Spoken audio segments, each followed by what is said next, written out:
Ooh. Ooh.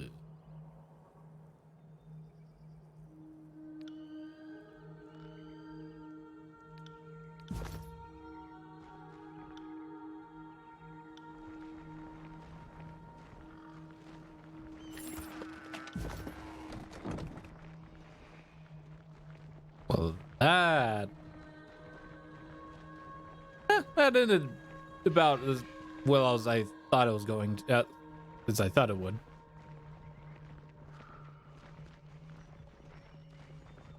Oh. And so, civil war divides the armies of mighty Kairos. The reckoning that comes of this failure will be great indeed. We find ourselves in the darkest times. Brothers and sisters who fought for a similar cause now skewer each other over blighted lands and the favor of distant powers. What would you have done at Vengeance well? Backing the disfavored was the only logical choice. Graven Ash is the only Archon worthy of your confidence, and you were wise to recognize as much. Naturally, I would have done the same. Whatever others might say about what happened in Vendrian's Well, you acted from instinct. I can't help but respect that. I have some questions before we move on. What can I do for you? The thought has crossed my mind from time to time. During the many battles of the Conquest, we found ourselves standing back to back with enemies on all sides on more than one occasion.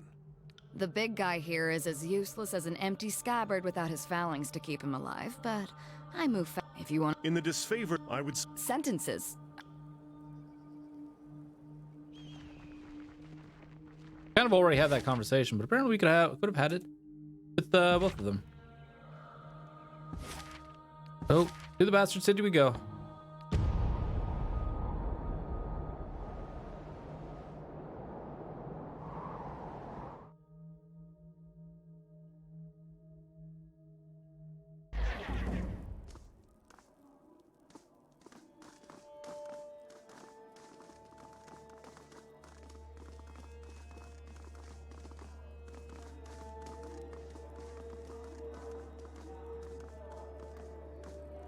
Here we go. You call yourselves officers of Kairos' army, but your conduct falls short of my expectations. The court finds your accounts of Vendrian's Well lacking, rife with misdirection and fallacy, fouled with baseless accusation. So what's going on here? Sounds like the armies have been tripping over their feet to pass the blame to someone else. Careful it doesn't end up in your lap. It's going to. Yeah, I'm pretty sure it's going to. Fatebinder, you arrived just in time. The representatives of the Vendrian's Well siege have finished their testimony, and I cross-examine. Any closing statements, Lieutenant? Your Honor, I have relayed the events as I experienced them. You can well imagine why my version conflicts with his. On my honor and on that of the great general, I would sooner snap my sword than perjure myself before you, Archon. Oh, so you imply that falsehood comes easier to my lips than yours? You're a fool if you believe the Archon of Justice won't see through your lies because the disfavored think themselves better than an honest gang. Silence. The contradictions in your statements will be examined, and falsities threshed from truths. If we find you have perjured yourselves, Bled and Mark will see to your fate.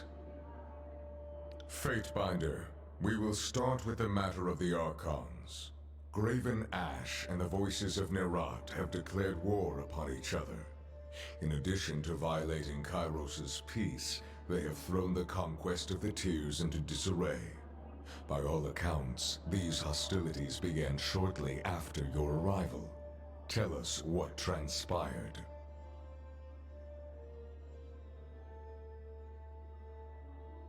The Archons could not agree on who should lead the siege and descended into accusations of treachery. It seemed a mutual spat.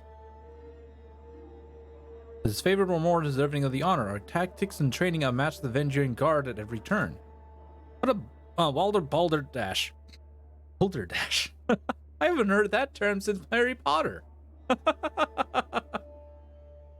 Anyways, the disfavored couldn't tip over a straw hut if they had a week to strategize.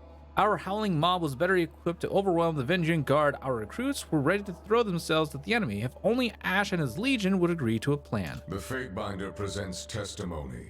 I warn you both against speaking out of turn.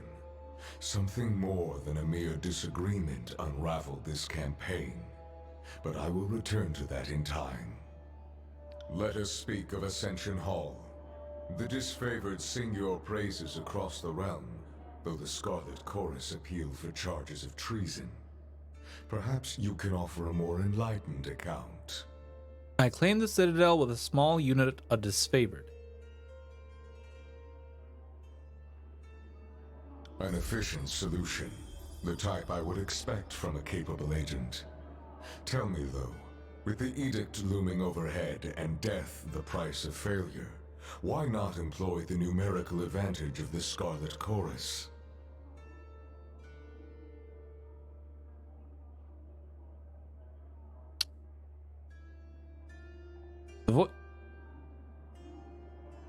One second, chat.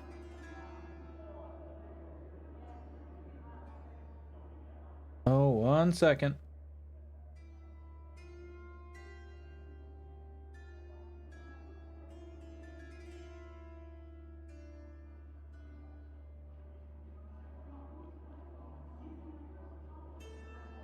Okay.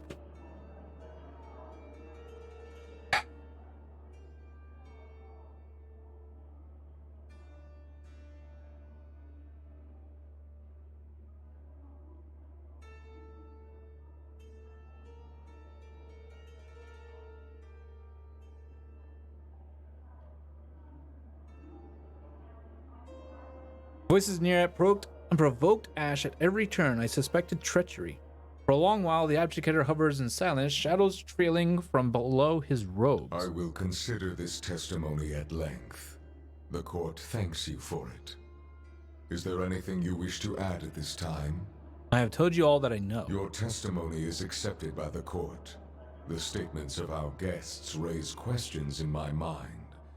There is much about this campaign that has caused me to wonder.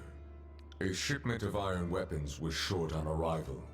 Where coveted iron is concerned, I don't believe it to be a clerical error. One of my agents recovered this seal in Echo Call. It belongs to a merchant collective. Lethian's Crossing is teeming with their kind. If you would root out treachery, I would advise starting there. Petitioners, leave us. I would have a private audience with the Fatebinder. Ascend and join me. You will find the way opened.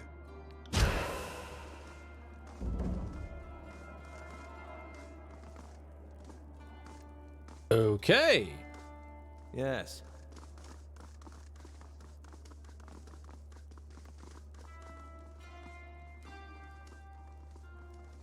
Oh, those are the 3 other Fatebinders. Hold on.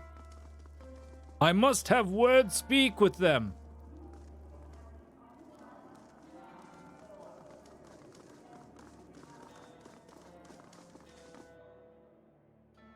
Ah, Zercon, you return unscathed and more acclaimed than ever, as seems to be your way. Come, you must regale me with all that your journey has held. I could use a moment of respite between friends. Word has reached me regarding your negotiation tactics at Apex. I must admit, I'm impressed you made any headway with the Southern wretches. If they are open to reason, it would seem they aren't as ignorant as the Archon War would have us believe. Come, let us speak freely. How were you singled out to become a Fatebinder? I cannot speak for the other Fatebinders, but I joined the court when I was yet still a boy, and impetuous beyond reason. I had been imprisoned with a death sentence for the crime of desecrating corpses. Okay.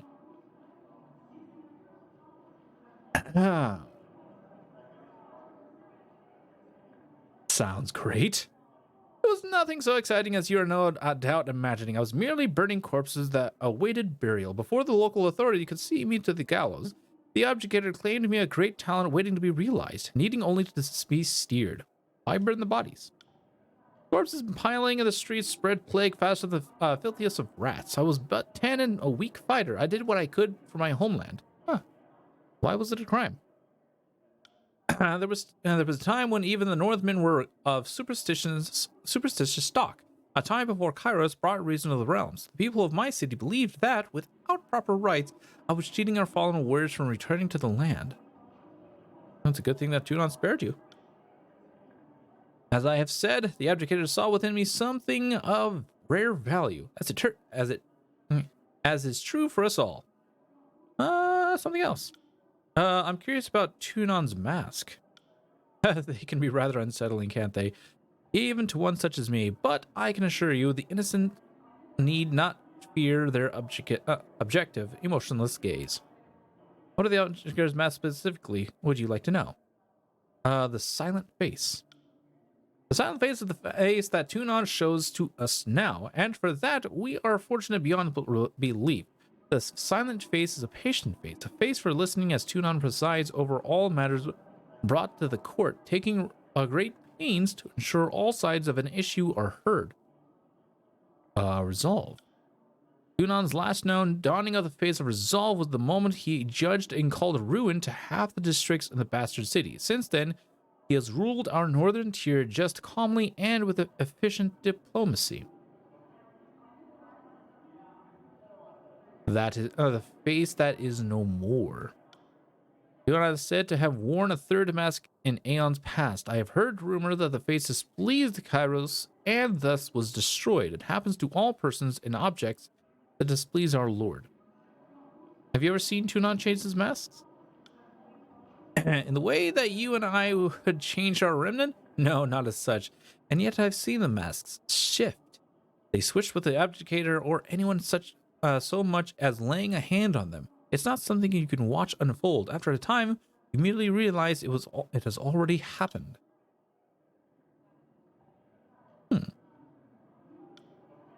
Could you remind me of the history and origin of the Fate Minders? A seasoned warrior rubs a finger against a line of stubble along his cheek. We are a relatively young order. Though we have spanned these past 2 centuries, while the voices of Nira and Grave and Ash need armies to execute their will, Tunon wields but a modest horde of vassals. We exist as an extension of his law. There is no place in all of Terratus beyond our judgment. Or about Kairos' army, our armies. Yes, with friends like these, our work is often self-explanatory. Got a chorus. Got a chorus of soldiers hail from every corner of the realm. As the chorus marches, it conscripts indiscriminately from those it has conquered to replenish its ranks. There's no continuity of command of the chorus. Nearat allows, encourages even the strong to challenge their leaders, but the chorus has numbers and brute force is almost always a viable solution, much as Rogalus insists otherwise. Besides, the guard chorus draws strength from the multitudes it swallows. Its blood chanters have taken knowledge from various tiers mystics, and many of the chorus's best soldiers were grown there in the south. The disfavored. Disfavored of the group of are the iron tip of Kairos' great phalanx, armed with the best weapons, the most comprehensive training, and led by the brilliant Graven Ash. The disfavored have no equals in open battle. The Legion has a saying, Graven Ash protects and is no empty boast. The Archon of War is able to lend his will and strength to his soldiers and give them endurance beyond human limit. I have a great respect for the disfavored, but I know where I stand with them. They are a very close-knit band, and all of them from northern families, many of them related to each other. But considering our role in the great hierarchy, I can't fault General Ash for being selective. Well, next person. Zercon, I see you have returned to the fold. Your exploits and vengeance well are a matter of some discussion. Has anything happened while I was away? There have been whispers that Kieran grew disloyal to the Graven Ash's command during the campaign in Azure. I took up the mantle of investigating near Planescape and judged the rumors to be true. Dispatched Kieran by proclaiming Kairos' Edict of Stone. Oh. So he casted the Edict of Stone. Which edict did he cast, if any?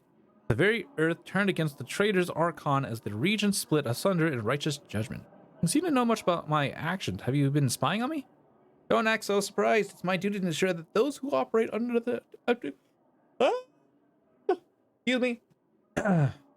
It is my duty to ensure that those who operate under the Objectator's name adhere to the spirit of his law, if not the very letter. And those who don't? Will be dealt with, swiftly and efficiently, at the point of a marked blade. The Fatebinder slips a slim dagger from the folds of a purple garb, flipping the weapon almost idly in the air. Of course, that is assuming I don't dispatch them first. I take my duty seriously, and I am very, very good at it. How have you occupied your time in the bastard city? Tunon sends me on assignments here and there. I settle disputes between the locals when the Objectator is otherwise occupied. Everything from trade disagreements to pushing core squatters out of basements, real rewarding work.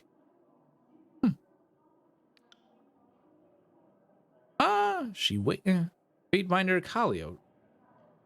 She waves it off. The glory of war is not an honor reserved for the likes of us. We're the fish swimming in Tunon's wake, picking up scrap along the way. We're rather large and imposing compared to the bottom feeders of the tiers, but fish all the same.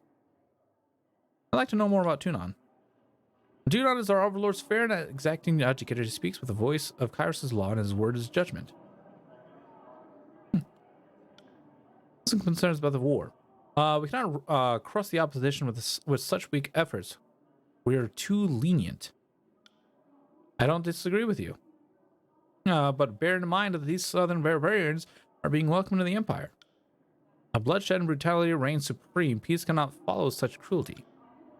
Such is the price of conquest. We will bring order to a land ruled by greed and corruption.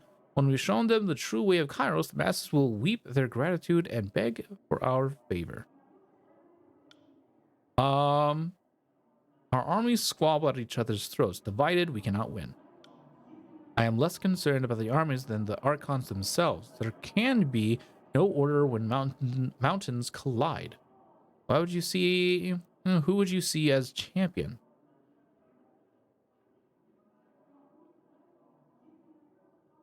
Neither. They're both at fault, and equally inept. Whom mood darkens, and then who would lead our advances, or be left to deliver Kairos' peace? Would you wear this responsibility as a crown upon your head? You may find it a heavy burden. You misunderstand my intent. Do I? Oh, well, farewell. And you. Fatebinder Rogelus. Fatebinder, you return! You look as if you have questions for me to untangle. Ask! I am feeling generous. Tell me about some of the past Archons. More a mess of the mire, the Archon of Fungus. Fungus? What? Okay. Anyways, produced most of the flora in the swampland of Nettlebog. A stooped hermit who rather resembled a dappering. He was never once reported to have left his swamp. Some believe he still lives within the land. Though there's been no sighting of him in nearly 300 years. Oh, are we gonna meet him? Are we gonna end up meeting him? Ooh.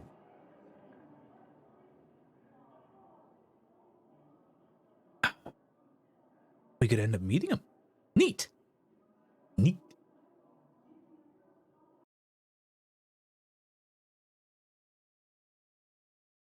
Boop, boop. Where did you study when you were younger? I've been a ward of the court for as long as I've been aware. As a child, I demonstrated wholly perfect recall. And I absorbed all that Tunon and my tutors had to offer. I remember hating all the lectures and wishing I could learn at my pace. Funny how I envied the sages of the tiers, how they could spend their whole lives reading and never exhaust their library.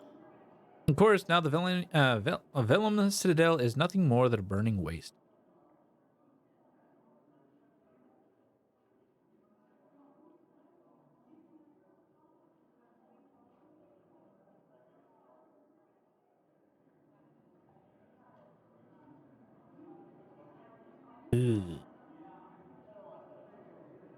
Anyways, what do you think about the other Fatebenders? Well, you'll need to be more specific. Fatebinder of War. Nunaval's keen, brash, and hardy braggart with a fondness for bloodshed. He can be utterly unbearable at times. His justice is fair, even if he skews toward rather exacting and uncompromising punishment at times. What's your opinion on Fatebinder of Balance? Oh, that one did not feel good. Ow. Ow. Anyways, she has a mind of her suspicion and observation that makes others uneasy. We who operate within the confines of the law have nothing to fear. Fear, of course. What's your opinion of me? You follow an orderly path, regimented and organized. Perhaps too orderly for our station, but that is neither here nor there if you execute your job with wisdom. Be sure you don't stray to the path of chaos. Down that way lies rebellion. Can you tell me about the old walls and the Bane? Which would I start? With which should I start? The old walls. We know little enough about the ancient structures, save that they predate all historical record. The forbidding ruins crisscross the tiers and north alike centuries before we raised our cities. Bane. Huh. The Bane are found in the old walls, but much of their defining qualities still escape me. They are creatures of smoke, claw, and fang. If you find yourself unfortunate enough to fight one, remember that spells are effective against them, but grab the attention of others lurking near. Oh. I'd like to know more about the tiers. The political entities of the tiers are essentially split between the bastard tier, the younger realms, and the free cities. Bastard tier. Now, the bastard tier is the most northern of the tiers and was the first to bow to Kairos' reign. Though the knee they bent fell unwillingly, Kairos had his eye on the bastard tier for many years before he marched on her capital city. This is the hub of trade and commerce. Claim the markets and the people will follow. I'm curious to know more about the younger realms. The younger realms sprawl the middle and southernmost tiers and can be cataloged as follows: Apex, Azure, Haven, and Stalwart. Azure was renowned for its exceptionally fertile land which fed the whole of the tiers. That was before Kairos' Edict of Stone blighted the land. Stalwart is also worth a mention, for it compromises the whole of the southernmost tier and proves the toughest and most defensible of the realms. It is often said that the other realms will not fall while Stalwart yet stands. The local army wages bitter war against the disfavored, though the Edict of Storm has cut off the best of their defenses. It is only a matter of time before Stalwart falls. I would like to hear about the free cities. Now, there are 3 free cities remaining: the Last Harbor, Spiral's Maw, and Barris in Chains. First and strongest of the free cities was the Setting Sun, which Kairos crushed in 429 with the Edict of Tumult. After that, Edict of Tumult.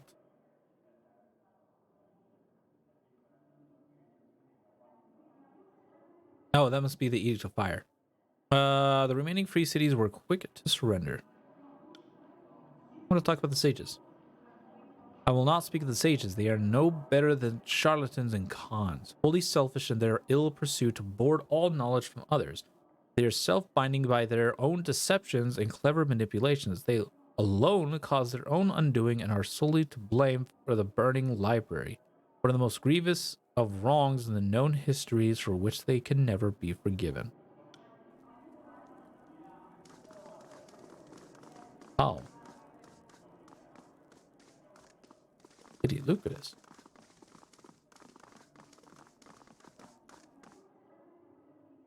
This well-dressed older woman stands apart from the milling crowds of nobles. She stares off in the distance, oblivious to your approach until you're right in front of her. Oh, greetings. Anda Lucretius, formerly Thistleholm. You have the look of someone who belongs here, a fatefinder, no doubt. Do you need something from me? What are all these nobles doing in Tudon's court? She smirks and shakes her head, trying to look brave, I warned, but if you crane an ear to any of their conversations, you'll hear a different tale. 3 years since Tunon set up shop at the Bastard City, we are still getting used to our new masters and figuring out what we can and walking. Figure out what we can and can't ask of them. These are smart, ring-plenty folk. The way they approach Tunon, you'd think they were raised under a tyrant's lash. Some have come to settle a grievance, others to pledge fealty. I've been standing around long enough to know that the abdicator doesn't care for empty gestures. How has the Bastard City fared since the conquest? Kairos' forces took the city as we expected them to. Without mercy or restraint. The Scarlet Corps spilled more blood than we had to give. We had to tighten our belts when the army replenished their supplies from our farms and caravans. After our surrender, Tunon was kind enough to order grain hauled from the north. That earned him a lot of favor. We suffered our share of hardship, but it seems like Kairos wants us to live. That's a more generous outcome than some of us were led to believe. What brings a noble like yourself to Tunon's court? A frown cracks her pleasant demeanor. Like the rest of the frightened inbreds here, I came to see Tunon and ask him to right a wrong. My manor was destroyed during the conquest. I told the abdicator my woes, but we didn't exactly see eye to eye. Tell me of yourself. I'm the daughter of a noble house. We were wealthy enough to live in the city, but our means beyond that were limited, and my mother dealt in fish, textiles, and bronze. By the time I inherited, the business was taking care of itself.